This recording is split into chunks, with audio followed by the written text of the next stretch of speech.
ಇನ್ನು ರಿಕಿ ರೈ ಮೇಲೆ ಫೈರಿಂಗ್ ಯತ್ನ ನಡೆದಿರುವಂಥ ವಿಚಾರಕ್ಕೆ ಸಂಬಂಧಪಟ್ಟಂತೆ ಗದಗದಲ್ಲಿ ಜೈ ಕರ್ನಾಟಕ ಸಂಘಟನೆ ವತಿಯಿಂದ ಪ್ರತಿಭಟನೆ ನಡೀತಾ ಇದೆ. ರಿಕಿ ರೈಗೆ ಸೂಕ್ತ ಸೆಕ್ಯೂರಿಟಿಯನ್ನು ಕೊಡಬೇಕು ಅಂತ ಹೇಳಿ ಜೈ ಕರ್ನಾಟಕ ಸಂಘಟನೆಯವರು ಪ್ರತಿಭಟನೆಯನ್ನು ಮಾಡ್ತಿದ್ದಾರೆ. ಗದಗ ನಗರದಲ್ಲಿ ಜಿಲ್ಲಾಧಿಕಾರಿಗಳಿಗೆ ಮನವಿ ಪತ್ರವನ್ನು ಕೂಡ ಸಲ್ಲಿಸಿದ್ದಾರೆ. ಜಿಲ್ಲಾಡಳಿತ ಭವನದ ಮುಂದೆ ಪ್ರತಿಭಟನೆ ನಡೆಸಿ ಆಕ್ರೋಶವನ್ನು ವ್ಯಕ್ತಪಡಿಸಿದ್ದಾರೆ. ಫೈರಿಂಗ್ ಮಾಡಿದ ದುಷ್ಕರ್ಮಿಗಳ ಬಂಧನ ಆಗಬೇಕು ಅಂತೇಳಿ ಆಗ್ರಹಿಸಿದ್ದಾರೆ.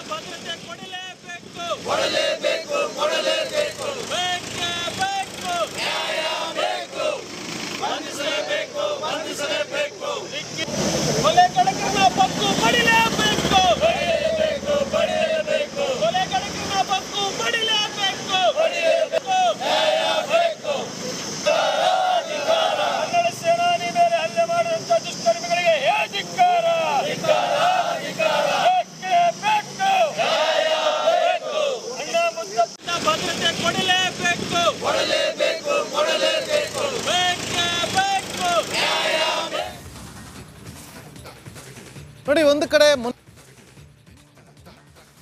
ಇನ್ನು ರಿಕಿ ರೈ ಮೇಲೆ ಫೈರಿಂಗ್ ಯತ್ನ ನಡೆದಿರುವಂಥ ವಿಚಾರಕ್ಕೆ ಸಂಬಂಧಪಟ್ಟಂತೆ ಗದಗದಲ್ಲಿ ಜೈ ಕರ್ನಾಟಕ ಸಂಘಟನೆ ವತಿಯಿಂದ ಪ್ರತಿಭಟನೆ ನಡೀತಾ ಇದೆ. ರಿಕಿ ರೈಗೆ ಸೂಕ್ತ ಸೆಕ್ಯೂರಿಟಿಯನ್ನು ಕೊಡಬೇಕು ಅಂತ ಹೇಳಿ ಜೈ ಕರ್ನಾಟಕ ಸಂಘಟನೆಯವರು ಪ್ರತಿಭಟನೆಯನ್ನು ಮಾಡ್ತಿದ್ದಾರೆ. ಗದಗ ನಗರದಲ್ಲಿ ಜಿಲ್ಲಾಧಿಕಾರಿಗಳಿಗೆ ಮನವಿ ಪತ್ರವನ್ನು ಕೂಡ ಸಲ್ಲಿಸಿದ್ದಾರೆ. ಜಿಲ್ಲಾಡಳಿತ ಭವನದ ಮುಂದೆ ಪ್ರತಿಭಟನೆ ನಡೆಸಿ ಆಕ್ರೋಶವನ್ನು ವ್ಯಕ್ತಪಡಿಸಿದ್ದಾರೆ.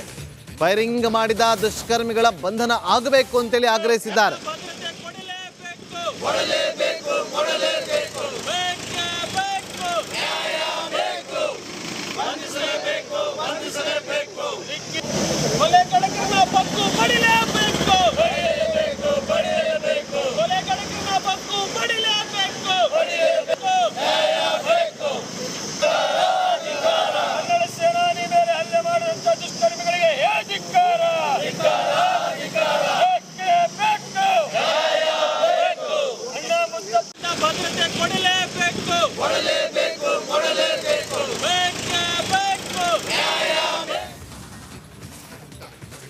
ನೋಡಿ, ಒಂದು ಕಡೆ ಇನ್ನು ರಿಕಿ ರೈ ಮೇಲೆ ಫೈರಿಂಗ್ ಯತ್ನ ನಡೆದಿರುವಂಥ ವಿಚಾರಕ್ಕೆ ಸಂಬಂಧಪಟ್ಟಂತೆ ಗದಗದಲ್ಲಿ ಜೈ ಕರ್ನಾಟಕ ಸಂಘಟನೆ ವತಿಯಿಂದ ಪ್ರತಿಭಟನೆ ನಡೀತಾ ಇದೆ. ರಿಕಿ ರೈಗೆ ಸೂಕ್ತ ಸೆಕ್ಯೂರಿಟಿಯನ್ನು ಕೊಡಬೇಕು ಅಂತ ಹೇಳಿ ಜೈ ಕರ್ನಾಟಕ ಸಂಘಟನೆಯವರು ಪ್ರತಿಭಟನೆಯನ್ನು ಮಾಡ್ತಿದ್ದಾರೆ. ಗದಗ ನಗರದಲ್ಲಿ ಜಿಲ್ಲಾಧಿಕಾರಿಗಳಿಗೆ ಮನವಿ ಪತ್ರವನ್ನು ಕೂಡ ಸಲ್ಲಿಸಿದ್ದಾರೆ. ಜಿಲ್ಲಾಡಳಿತ ಭವನದ ಮುಂದೆ ಪ್ರತಿಭಟನೆ ನಡೆಸಿ ಆಕ್ರೋಶವನ್ನು ವ್ಯಕ್ತಪಡಿಸಿದ್ದಾರೆ. ಫೈರಿಂಗ್ ಮಾಡಿದ ದುಷ್ಕರ್ಮಿಗಳ ಬಂಧನ ಆಗಬೇಕು ಅಂತೇಳಿ ಆಗ್ರಹಿಸಿದ್ದಾರೆ.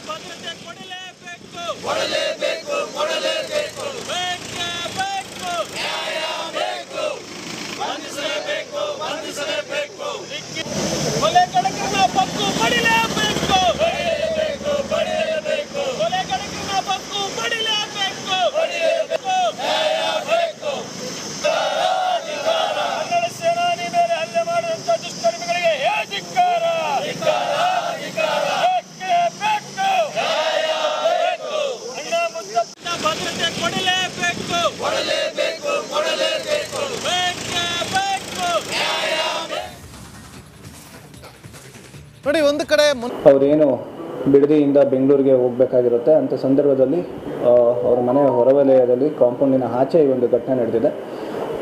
ಇನ್ನೂ ಹೆಚ್ಚಿನ ಮಾಹಿತಿಯನ್ನು ಅವರು ಚಿಕಿತ್ಸೆ ಪಡೆದಿರೋದ್ರಿಂದ ಅವರು ಒಂದ್ಸತಿ ಡಿಸ್ಚಾರ್ಜ್ ಆಗಿದ್ದ ಕೂಡಲೇ ಅವರಿಂದ ಹೆಚ್ಚಿನ ಮಾಹಿತಿಯನ್ನು ತೆಗೆದುಕೊಳ್ತೀವಿ.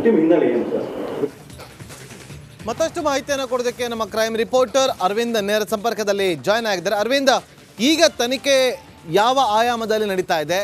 ಜೊತೆಗೆ 3 DYSPಗಳ ನೇತೃತ್ವದಲ್ಲಿ ತನಿಖೆ ನಡೆಯುತ್ತೆ. ಯಾವ ಆಯಾಮದಲ್ಲಿ ತನಿಖೆಗಳು ನಡೆಯುತ್ತೆ ಅನ್ನೋ ಮಾಹಿತಿ ಕೊಡ್ತೀರಿ?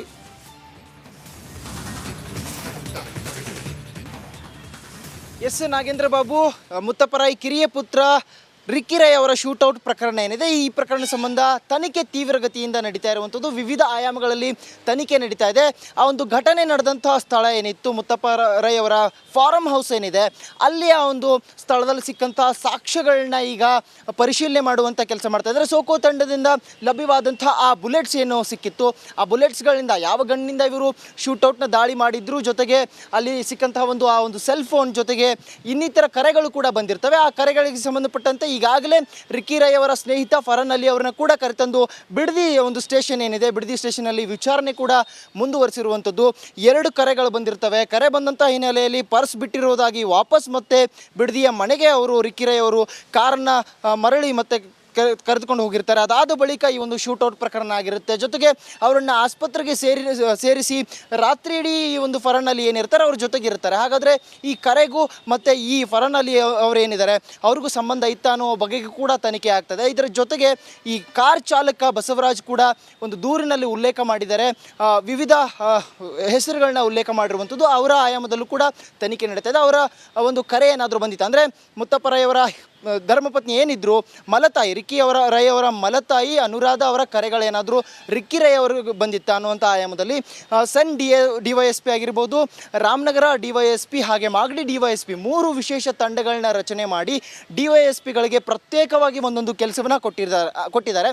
ಆ ಒಂದು ಹಂತದಲ್ಲಿ ಮೊಬೈಲ್ಗಳನ್ನಾಗಿರ್ಬೋದು ಹಾಗೆ ಬುಲೆಟ್ಸ್ಗಳನ್ನಾಗಿರ್ಬೋದು ಅಲ್ಲಿ ಸಿಕ್ಕಂತಹ ಸಾಕ್ಷ್ಯಾಧಾರಗಳನ್ನ ಪ್ರತ್ಯೇಕವಾಗಿ ಕಳಿಸಿ ಈಗ ಆ ಮೂಲಕ ಆರೋಪಿಗಳ ಪತ್ತೆಗೆ ಒಂದು ತಂಡಗಳನ್ನ ರಚನೆ ಮಾಡಿ ಕೆಲಸವನ್ನು ನೀಡಿರುವಂಥದ್ದು. ಶ್ರೀನಿವಾಸ್ ಗೌಡರು ಪ್ರತಿಕ್ರಿಯೆ ಕೊಟ್ಟಿರುವಂಥದ್ದು.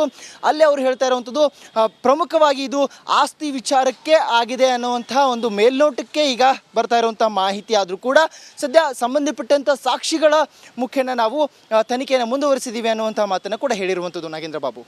ಓಕೆ, ಥ್ಯಾಂಕ್ ಯು ಅರವಿಂದ್ ನಿಮ್ಮೆಲ್ಲ ಮಾಹಿತಿಗಾಗಿ. ನೀವು ನೋಡ್ತಾ ಇದ್ದೀರಾ ರಿಪಬ್ಲಿಕ್ ಕನ್ನಡ, ನಾನು ನಾಗೇಂದ್ರ ಬಾಬು. ಮುತ್ತಪ್ಪ ರೈ ಪುತ್ರ ರಿಕ್ಕಿ ರೈ ಮೇಲೆ ನಡೆದಂತಹ ಫೈರಿಂಗ್ ಯತ್ನದ ವಿಚಾರಕ್ಕೆ ಸಂಬಂಧಪಟ್ಟಂತೆ ಪೊಲೀಸರು ತನಿಖೆಯನ್ನ ಚುರುಕುಗೊಳಿಸಿದ್ದಾರೆ. ಆಸ್ತಿ ವಿಚಾರವಾಗಿ ನಡೆದಿದ್ಯಾ ಅನ್ನೋ ಒಂದಷ್ಟು ಕುತೂಹಲ, ಶಂಕೆ ಪೊಲೀಸರಲ್ಲಿ ವ್ಯಕ್ತವಾಗ್ತಾ ಇದೆ.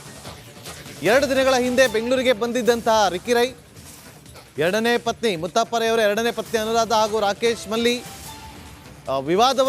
ಆಸ್ತಿ ವಿವಾದದ ಬಗೆಹರಿಸಿಕೊಳ್ಳೋದಕ್ಕೆ ಯತ್ನವನ್ನು ಪಟ್ಟಿದ್ರು.